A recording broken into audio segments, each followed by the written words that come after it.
नमस्कार, मेरा नाम है गौरव और आप देख रहे हैं TV24 नेटवर्क।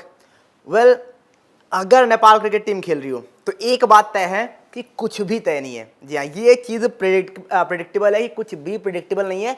और हाँ, एक बात जो मैंने पिछले वीडियो में कही थी कि एक चीज़ तय है कि मैच रोमांचक होगा। मैच चाहे फिर आप 97 चेस कर रहे हो, 152 चेस कर रहे हो, या फिर आप चेस कर रहे हो 174, मैच आखिरी ओवर में जाना चाहे।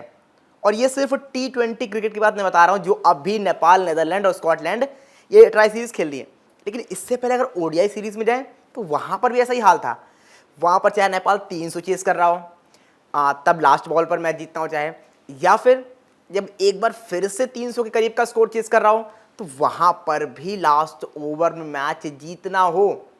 लेकिन वहाँ पर हालांकि नेपाल हार जाता है, लेकिन वो मैच भी लास्ट ओवर तक जाता है। बट वो पूरा का पूरा मैच नेपाल का जीता था।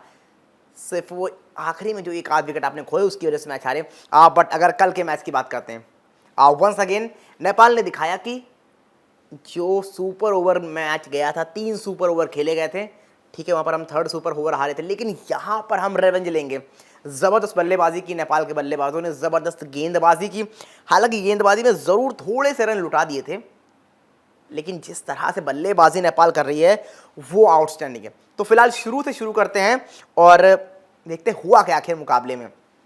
तो शुरू से अगर आप जाओगे तो नेपाल बॉलिंग लेता है, टॉस जीतकर बॉलिंग लेती है नेपाल की टीम और ज़बरदस्त गेंदबाजी रहती है शुरुआत में अगर आप अटैक देखोगे, ऐसा लगता है कि नेदरलैंड को तो शुरू में निस्तो नाबूद करने वाली है ये टीम। ये कुछ उस तरह की गेंदबाजी रहती है। 45 रन पर 4 विकेट आप टीम के ले लेते हैं, सिर्फ और सिर्फ 6 ओवर में। 6 ओवर में 45 पर अगर 4 हो जाए टीम, यहाँ से फिर क्या लगता है आपको? लेकिन वहाँ पर उनके जो ये के बैट्समैन रहते हैं, ओपनर माइकल लेविट, वो टिके रहते हैं। वो 53 गेंदों पर 86 रन की पारी खेलते हैं, 6 चौके और 5 छक्के उसमें शामिल होते हैं। उसके अलावा अगर आप देखते हो, ज़रूर आर्यन दत्ता को भी आप कहोगे 17 रन बनाए, लेकिन 18 गेंदें उन्होंने ली। लेकिन उसके अलावा सिर्फ एक बल्लेबाज मुझे जो नज़र आया, रुलोफ वंडरमव, 36 रन, 21 गेंदें, 4 चौके, 1 छक्का, कुछ भी नहीं बाकी इनिंग में। और उसकी वजह से टीम पहुंचती है 174 रन तक। अब गेंदबाजी के लिहाज से बात करोगे, Sandeep Lamichhane 4 over 38 run 1 wicket, Rupesh Singh 4 over 33 run 1 wicket, Dipendra Singh Airee 4 over 24 run 1 wicket, Karan KC 4 over 40 run 2 wicket, और इसके अलावा राजवंशी 4 ओवर 39 रन 1 विकेट। गेंदबाजी में सिर्फ दीपेंद्र सिंह ऐरी और इसके अलावा रूपेश थोड़े से किफ़ायती साबित हुए, बाकी सबकी थोड़ी सी पिटाई हुई है, लेकिन शायद पिच भी वैसी थी। तो यहाँ पर आप बहुत ज़्यादा ठीक है, आप फोड़ोगे नहीं अपने गेंदबाजों के ऊपर, बिकॉज लगातार संदीप अच्छा करते आ रहे हैं, लगातार राजवंशी अच्छा करते आ रहे हैं। तो एक मैच में यहाँ पर दोनों टीमों ने ज़बरदस्त बल्लेबाजी करके रन बनाए हो, तो यहाँ पर आप बैट्समैन को भी क्रेडिट दोगे और पिच को भी कहोगे कि हाँ, पिच जो थी वो थोड़ी सी बल्लेबाजों के लिए किफ़ायती थी, बल्लेबाजों के लिए फ़ायदेमंद थी। लेकिन इसके बाद जब नेपाल बल्लेबाजी करने को आता है तो वहाँ पर क्या होता है, 180 बना लेते हैं 19.4 ओवर में, सिर्फ 4 विकेट के नुकसान पर आसानी से मैच जीत जाती है। वहाँ पर क्या होता है, कुशल भुरतेल वंस अगेन।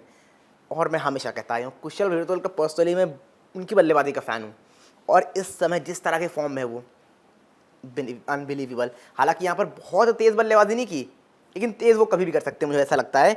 51 गेंदों पे 65 बनाए, 6 चौके लगाए। उसके अलावा भीम शर्की ने वो T20 वाला गेम दिखाया, 16 पे 27।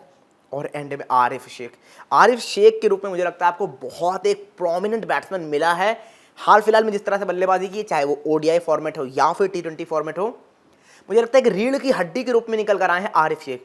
वो भी तब जब रोहित पौडेल का फॉर्म उस तरह से लगा हुआ नहीं है। बीच में एक इनिंग ज़रूर उन्होंने खेली थी, लेकिन उस तरह की फॉर्म लगी हुई है नहीं रोहित पौडेल की। तो वहाँ पर आरिफ शेख आपके मेन स्टे हो जाते हैं मिडल ऑर्डर में। तो उनकी जो साझेदारियाँ रही हैं बाकी प्लेयर्स के साथ, उनकी जो पारियाँ रही हैं वो आपको बहुत फ़ायदा दे रही हैं इस वक्त पर। उन्होंने मैच निकाल कर दिया है। हालांकि अब यहाँ पर भी आप देखोगे, ये मैच एक टाइम पर बहुत आसानी से नेपाल जीत रहा था, लेकिन मैंने कहा ना कि नेपाल को अगर आप देख रहे हो, एक बात तय है, कुछ भी तय नहीं है। मतलब 2 ओवर में 16 चाहिए थे, फिर आखिरी ओवर में जब 7 रन चाहिए थे, ऐसा लगा कि ऐसा तो नहीं मैच फंस जाएगा। और ऐसा नहीं कि लगातार चाहिए थे, अगर 4 ओवर से आप आओ तो 4 ओवर से 7-8 का रन रेट ही था। ये मैच 1 ओवर पहले ख़त्म हो सकता था, या फिर मतलब अगर लास्ट ओवर तक भी जाता तो पहली बॉल दूसरी बॉल में ख़त्म हो सकता था। लेकिन नेपाल है, वो लास्ट ओवर तक ही ले गए। चाहे आपको 98 चेस करने तब भी आप लास्ट ओवर ले गए, 152 चेस करने तब भी लास्ट ओवर ले गए, वहाँ पर 3 सुपर ओवर हुए। अब यहाँ पर 174 चेस कर रहे थे तो यहाँ पर भी लास्ट ओवर में गेम गया। और यहाँ पर लगा कि एक टाइम पर कहीं ऐसा तो नहीं कि आखिरी ओवर मैच फंस जाए, बिकॉज यहाँ एक विकेट गिरा, क्योंकि शुरुआत में आपके 3 विकेट थे, जैसे ही आपका 141 पर चौथा विकेट गिरा 16वें ओवर में, वहाँ से लगा कि अब अगर एक विकेट गया तो चीज़ें थोड़ी सी शायद गड़बड़ा जाएंगी। लेकिन वहाँ पे ज़्यादा कुछ खामियां ख़राब चीज़ें होने नहीं दी। लोकेश बाम ने, दीपेंद्र सिंह ऐरी ने, दोनों ने नॉट आउट रहते हुए आसानी से अपनी नेपाल टीम को मैच जिता दिया। अब यहाँ पर लोकेश बाम ने 4 गेंदें सिर्फ खेली, 12 रन बनाए और वो 2 छक्के उनके शामिल थे आखिरी ओवर में, उन्होंने 2 छक्के वही लगाए। इसके अलावा दीपेंद्र ने 12 गेंदें 16 रन, इन्होंने भी नॉट आउट पारी खेली, ज़बरदस्त पारी खेली, बल्लेबाजी भी अच्छी दीपेंद्र ने की थी।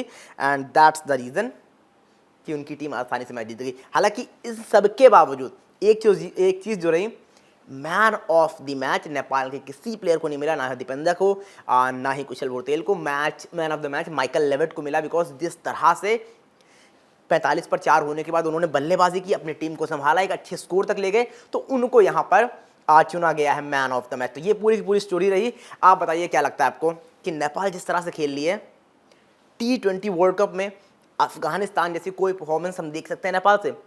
और ऐसा नहीं पहली बार है, इसका पहला जो वर्ल्ड कप हुआ था 2024 का वर्ल्ड कप, वहाँ पर नेपाल ने अफ्रीका को ऑलमोस्ट हरा दिया था, नीदरलैंड को भी टक्कर दी थी। लेकिन अब जब नीदरलैंड को, स्कॉटलैंड को टीम हरा रही है इस तरह से, तो क्या अगले T20 वर्ल्ड कप में नेपाल का बोलबाला हो सकता है? क्या लगता है आपको? जो भी लगता है कमेंट बॉक्स में बताना बिल्कुल ना भूलें। क्या है आपकी राय?